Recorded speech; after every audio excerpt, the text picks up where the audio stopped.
Bonjour mes amis intuitifs, eh bien j'espère que tout le monde va bien et que vous êtes tous en pleine forme pour recommencer les exercices intuitifs. Aujourd'hui je voulais vous parler des signes. Alors les signes, pas signes, c'est quelque chose qui est vraiment récurrent. J'en parle souvent dans mes articles, mais là aujourd'hui je vais faire une vidéo parce que je sais que nous avons de moins en moins de temps et aujourd'hui on est dans la culture du visuel, donc voilà, c'est une vidéo.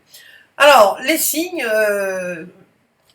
il faut faire la différence évidemment entre les signes qui sont de l'intuition et les signes qui sont de votre mental, qui ne sont pas des signes, qui sont des intentions malhonnêtes, si je puis dire, de votre copain le mental.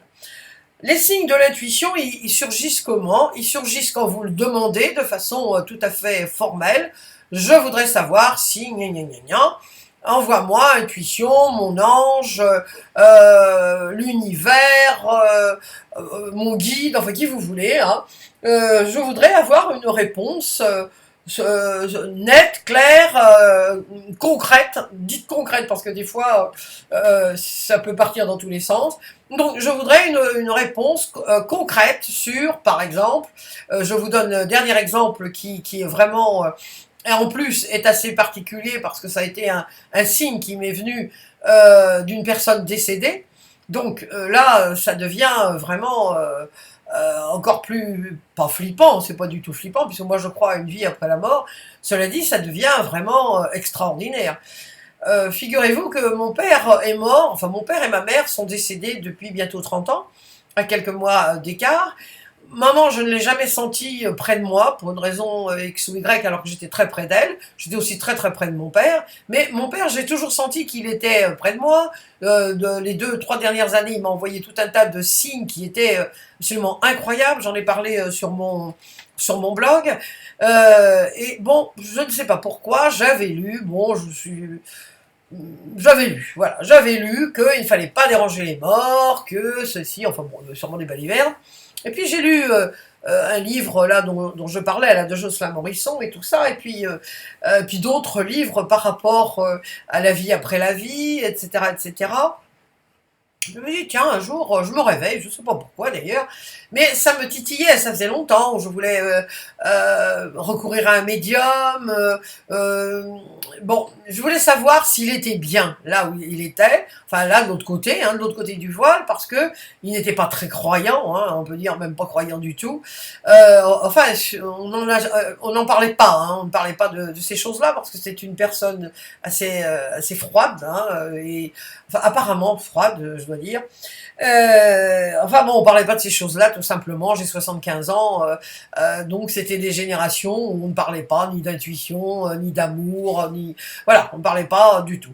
Et puis je me suis dit un jour, voilà, je sais pas pourquoi, j'ai dit tiens, j'aimerais bien savoir si papa est bien là-bas. Alors je pose la question. Je me rappelle, c'était un dimanche. Et il y a quelques mois, hein, il y a quelques mois. Et je dis, bon, bah écoute, papa, j'aimerais savoir si là où tu es bien. Tout simplement, tu es bien. Si tu es bien, envoie-moi un signe net, clair et sans bavure, si je puis dire, que tu es bien, que tu vas, ça va bien là où tu es. Et j'oublie. Enfin, j'oublie, je l'ai mis, c'est ce que j'appelle la vigilance cool. Il y a la question qui a été posée, mais il ne faut pas être obsédé dans les starting blocks en se disant mon Dieu, elle va venir de quel côté? Non, c'est important de lâcher prise. Le lâcher prise est important. Elle viendra, la réponse, ou vous ne recevrez rien du tout, bon, bah, ce qui sera déjà une réponse. Mais voilà, on y pense, mais sans y penser, voyez-vous. Donc c'était le matin très tôt, parce que je me lève toujours aux aurores, et puis l'après-midi, au Portugal, on arrive à capter par la télévision portugaise que deux chaînes, hein, c'est TV5 Monde et M6. Alors le dimanche, j'avais l'habitude, il y a quelques années, de voir une émission avec Stéphane Plaza, qui s'appelle Recherche appartement enfin, ou Vend appartement ou Vend maison, enfin un truc comme ça. Mais ça faisait longtemps que je n'avais pas regardé cette émission. Hein. Je regardais d'autres trucs, mais franchement, ça fait au moins 3 ans que je n'avais pas regardé cette émission. Puis je sais pas, ce jour-là, quelque chose me pousse. en déjeunant, je pose mon plateau et puis je dis, j'ouvre là, j'étais comme poussé à voir M6, mais pas poussé physiquement. Je sais pas pourquoi, j'ai été voir l'émission de Stéphane Plaza. Au moment où j'allume la télévision, Stéphane Plaza arrive quelque part et dit: et je suis dans un charmant village à 20 km de Paris, dans les environs de Paris, brunois. Et là, je sens tous mes poils qui se hérissent, je commence à pleurer comme une madeleine, et même en vous en parlant, je suis encore émue, parce que c'est l'endroit où mes parents sont enterrés. C'est l'endroit où j'ai grandi, c'était la maison familiale. Et il y a un brunois dans toute la France. Alors là, je peux vous dire, mes amis, que je suis restée, tout de suite j'ai téléphoné à ma fille, on pleurait, j'étais vraiment bien ravie de savoir que mon père, de l'autre côté, va bien. Mais là, vous voyez, alors là vraiment, on peut avoir des signes même de l'au-delà. Enfin, bien sûr, c'est extraordinaire, c'est vraiment extraordinaire. Ce que je voulais vous dire, c'est que là, c'était vraiment formulé. Mais parfois, vous pouvez être voilà, avoir même pas un souci, mais peut-être même inconsciemment, vous êtes préoccupé par quelque chose, et puis d'un seul coup, quelqu'un vous parle, imaginons, ah bah tiens, j'ai été opéré de l'appendicite, c'était inattendu. Un autre vous dit, tiens, j'ai été opéré du pied. Enfin, tout le monde vous parle d'opération.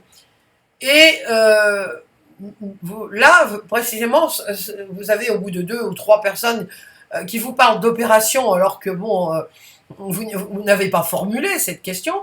Vous dites, ah, elle était là, tiens, bon, et les 3 personnes ou les 4 personnes, tout le monde vous parle d'opérations qui ont bien réussi. Et précisément, ça fait quelques mois que vous, voilà, vous ne savez pas trop, oui, je dois me faire opérer, oui, non, voilà, une petite opération qui apparemment est bénigne. Bon, je vous parle encore pour moi d'un entropion, un truc, les cils qui se mettent à l'intérieur comment dire, dans l'œil, et c'est extrêmement gênant parce qu'on a toujours l'impression, vous voyez, qu'on a un truc dans l'œil. Oui, effectivement, ce sont des cils et c'est la paupière hein, qui a perdu de son élasticité et donc qui ne remet plus les cils à leur place. Ça s'appelle un entropion, voilà. Et moi, ça faisait voilà, ça faisait plusieurs mois, presque un an d'ailleurs, que je devais me faire opérer et c'était pas, voilà. Bon, première, je me parle, deuxième, bon, la deuxième, j'avais compris qu'effectivement, oui, voilà, il fallait me faire opérer. Alors la troisième, c'était la confirmation. Donc vous voyez, ça n'était pas, je n'ai pas formulé, mais c'était quelque chose qui me préoccupait à l'intérieur de moi et qui finalement, sans que je le veuille vraiment consciemment, eh bien la réponse est arrivée. Je me suis fait opérer au mois de février 2019. Donc là, c'est pas formulé, mais la question, là, vous avez une réponse hein, à votre questionnement inconscient. Là où je voulais venir aussi, très important avant de voir les signes du mental et les signes de l'intuition, c'est la répétition. La répétition, dès qu'il y a un phénomène répétitif, là c'est important. À la deuxième fois, hein, faites attention, répétition c'est déjà 2, hein, vous n'avez pas besoin d'en avoir 50, mais si vous ratez le train par exemple pour aller au travail, une fois, bon, peu de temps après, vous qui ne ratez jamais le train, ah bah, vous savez pas pourquoi, ça y est encore, vous ratez le train, stop. Là, il y a quelque chose à comprendre de ce ratage, on va dire. Pourquoi avez-vous raté le train? Ou si vous crevez une fois, bon après vous crevez une deuxième fois. Bon, j'en ai parlé sur mon blog, moi septembre de l'année dernière, tous les trucs électriques pétaient chez moi. Alors là, il y a eu l'aspirateur, il y a eu l'imprimante, il y a eu le frigidaire, il y a eu encore 2 ou 3 autres trucs. Enfin bon, j'ai dit, mais enfin bon, bref, j'ai mis du temps hein, à comprendre. Bon, c'est vrai que des fois je suis un peu dur à la comprendre, c'est vrai. Mais là, je me dis, mais enfin, je comprends pas. Bon, en réalité, tout était lié à l'électricité, donc à l'énergie. Et j'étais extrêmement, extrêmement fatiguée. C'est vrai que j'étais très, très, très fatiguée. Donc, au bout du 4e ou 5e, ah oui, c'était des ampoules. Alors des ampoules qui normalement doivent vivre je ne sais combien de temps, bah, pouf, ça y est, ça partait les ampoules. Donc tout ce qui était électrique, énergique, pouf, L'énergie, c'est moi qui manquais d'énergie. Donc vous voyez, dès que vous avez une répétition, stop. Voyez ce que veut dire, qu'est-ce qui vous vient instantanément. Pour moi, c'était l'électricité. Quel est le lien commun qu'il y avait entre tous ces trucs qui pétaient, si je puis dire?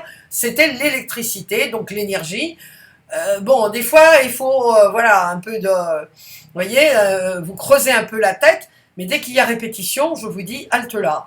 Une chose aussi très importante, c'est quand vous commandez quelque chose par Internet, aujourd'hui, pratiquement tout se commande par Internet, tout le monde commande pratiquement par Internet. Bon, il y a quelques Gaulois, hein, comme Astérix, sûrement, qui ne feraient pas par Internet, mais bon, beaucoup de gens, aujourd'hui, font des commandes par Internet, ou oui, achètent, ou il faut qu'ils donnent leur carte.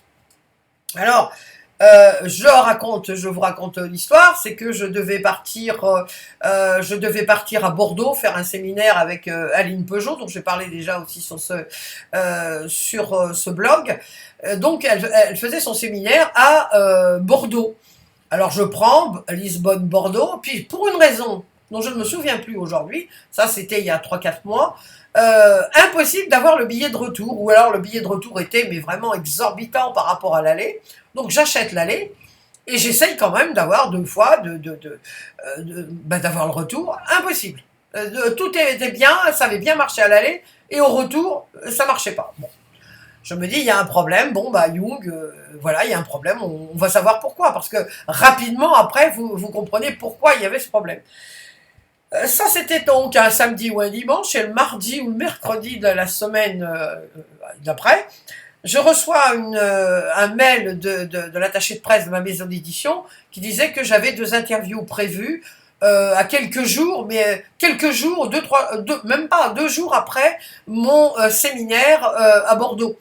Donc si j'avais effectivement fait un aller-retour, si j'avais forcé, hein, rappelez-vous de ce mot, on va y revenir, forcé, eh bien je serais revenu parce que ce sont des billets qui n'étaient pas remboursables, et après je devais repartir sur Paris. Donc repartir, ça me faisait le double, facilement, plus du double le prix du billet. Donc en écoutant mon intuition, eh bien j'ai pris un billet pour Paris, tout simplement, ce qui m'a évité un aller-retour très, très dispendieux. Alors, on revient sur le mot forcer. Dès que vous forcez quelque chose, vous n'êtes plus dans l'intuition. L'intuition, c'est fluide, ça jaillit, c'est bienveillant, hein, on peut dire, voilà, si on peut dire que l'intuition est bienveillante, oui, parce qu'elle vient vous aider, mais c'est fluide, voilà, ça coule. Qu'est-ce qui est le contraire de couler? C'est forcer. Dès que vous forcez pour une carte, pour des vacances, pour un travail, pour quoi que ce soit, quand vous forcez, ça n'est pas bon. Alors, par exemple, ça c'est très facile à vous rendre compte que quelque chose ne fonctionne pas, puisque vous savez que l'intuition parle par le corps et par vos ressentis. Par exemple, hier, j'étais en train de terminer mon avant-dernier chapitre de mon prochain livre, puis d'un seul coup, je me suis, je me suis rendu compte que j'étais tendue. Mais j'étais tendue. Mais vraiment tendue. Je me dis, mais qu'est-ce que c'est que cette histoire? Je m'en suis rendu compte. Mais vous voyez, la mâchoire, bon, ça a été très vite aussi à me rendre compte. Je me lève tous les jours à 4h30, 5h du matin, tout de suite je me branche sur les corrections, etc., etc. On était déjà à 2h ou 3h de l'après-midi, même en comptant l'heure du déjeuner, du petit déjeuner, sur l'ordinateur, vous voyez, il avait besoin de repos, ce pauvre corps, il avait besoin de repos. Je forçais, j'étais là, en train, et puis... J'avais l'impression que je pédalais dans la choucroute, je ne voyais plus du tout les exercices, les trucs, bon, j'étais complètement à côté de la masse. Donc, à côté de la plaque. Donc, vous voyez, dès que vous forcez quelque chose, vous êtes dans le mental, vous n'êtes plus du tout dans l'intuition. Alors, on arrive à la dernière partie, qui pour moi est vraiment aussi très très importante, c'est que je vois souvent des commentaires de personnes qui me disent, voilà, je pense à quelqu'un en particulier, qui me dit, voilà, j'ai rompu avec mon ami truc, et puis, mais je l'aime toujours, etc., etc. Et puis maintenant, depuis que j'ai rompu avec lui, je ne vois plus que son nom partout, je ne vois plus que sa marque de chemise préférée, je ne vois plus que des voitures, pourtant il avait une voiture spéciale, maintenant je ne vois plus que ça, etc., etc. Alors, là, je vous dis tout de suite, stop, ça n'est pas du tout l'intuition qui parle. Pourquoi? Parce que vous êtes maintenant dirigé. Hein, vous êtes dirigé vers quelque chose, c'est votre désir que ça reprenne. Donc le désir, voilà, c'est le mental. Vous désirez tellement que ça marche que vous allez maintenant inconsciemment vous focaliser sur les choses qui vous rappellent l'être aimé. Hein, la voiture, les films préférés, la musique, ah ben ce sont des signes. Non, ce ne sont pas des signes. Et si vous voulez vraiment avoir un signe, eh bien demandez concrètement, comme moi j'ai demandé pour mon père, demandez concrètement un signe. Et là, si évidemment, comme c'est une question existentielle qui vous remue, parce que vous voudriez tellement que ça marche avec votre copain ou votre copine, demandez à ce que ça soit quelqu'un qui fasse l'exercice à votre place. C'est ce que j'appelle l'exercice du messager. C'est-à-dire que vous pensez à votre question, et bien sûr vous ne dites rien à la personne, et vous choisissez, hein, ou dans mon livre, ou dans tous les exercices qui sont sur le blog, Dieu sait s'il y en a, c'est la personne qui répondra à votre question, et c'est ce qu'on appelle en aveugle, parce qu'elle ne sait pas, elle ne connaît pas votre question, donc elle va y répondre, mais alors absolument d'une façon simple, déconcertante, et ça revient toujours pile poil. Rappelez-vous, tous les exercices de divination que je fais, hein, on va en avoir un dans 15 jours, il y en aura un autre, tous ces exercices de divination, je ne connais absolument pas vos questions, et curieusement, dans tout, bon, j'essaie toujours vraiment de donner beaucoup de matériel pour que ça soit le plus clair possible pour vous, la réponse y est toujours, il y a toujours une réponse, donc là, c'est pareil, comment dire, ne perdez pas votre temps et votre énergie à voir des signes là où il n'y en a pas. Ça, c'est vraiment une chose qui est absolument, bon, pas toujours rigolote, parce que je vous dis, ça concerne la partie affective, mais tous les signes ne sont pas vraiment des signes qui vont influencer votre vie. Si vous demandez un signe formel, de façon bien formulée, voilà, ok, là vous aurez un signe. Ou si vous avez, comme on en a parlé, un petit souci ou un questionnement inconscient, voilà, l'intuition va vous aider à ce que ça devienne conscient et elle vous donnera une aide, elle va vous fournir une aide, parce que c'est ça le rôle de l'intuition, c'est de vous fournir une aide dans votre vie de tous les jours pour vous aider à mieux vivre. Voilà. Eh bien écoutez, j'espère que ces petites, enfin, cette courte vidéo sur les signes vous servira. Comme d'habitude, je vous dis, n'hésitez pas à me laisser vos messages ici sur YouTube ou directement à la suite de l'article, hein, dont vous trouverez comment dire, le lien. Il suffit de cliquer et après, voilà, vous arrivez sur mon article. Et je vous dis à très très bientôt, la prochaine fois, un exercice de divination. Ça sera un peu rigolo aussi. À très très bientôt.